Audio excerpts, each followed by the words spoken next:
Longer Lumina இல்லிக்குப்பம் road Guduvanchery ஜங்ஷன்ல இருந்து எக்ஸாக்டா 3 kilometres. Cookery சேனலை பார்த்து யார் வேணாலும் சமையல் பண்ணலாம். ஆனா சுவையான சமையல் பண்றது எப்படி? நான் இதயம் நல்லெண்ணெயில சமையல் பண்றேன். ஆஹா ஓஹோன்னு பாராட்டுறாங்க. நீங்களும் இதயம் நல்லெண்ணெயில சமையல் பண்ணுங்க, பாராட்ட வாங்குங்க. தினம் தோறும் வாங்குவே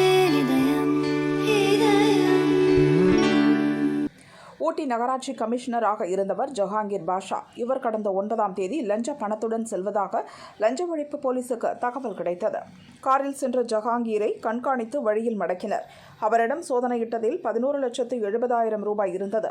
அந்த பணத்துக்கு அவரால் கணக்கு சொல்ல முடியவில்லை. அதை பறிமுதல் செய்தனர். அது லஞ்சமாக பெற்ற பணம் என்பது போலீஸ் விசாரணையில் உறுதியானது. வாகன நிறுத்த ஒப்பந்தம், துணிக்கடையை ஹோட்டலாக மாற்றுவதற்கு ஒப்புதல் அளிப்பதற்காக வாங்கிய லஞ்சம் என்பது தெரியவந்தது.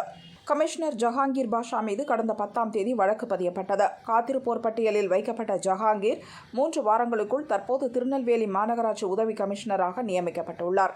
லஞ்ச பணத்துடன் சிக்கிய அதிகாரி மீது வழக்கு பதிந்துள்ள நிலையில் அவருக்கு புதிய பணியிடம் ஒதுக்கப்பட்டிருப்பது பல விமர்சனங்களை எழுப்பியுள்ளது.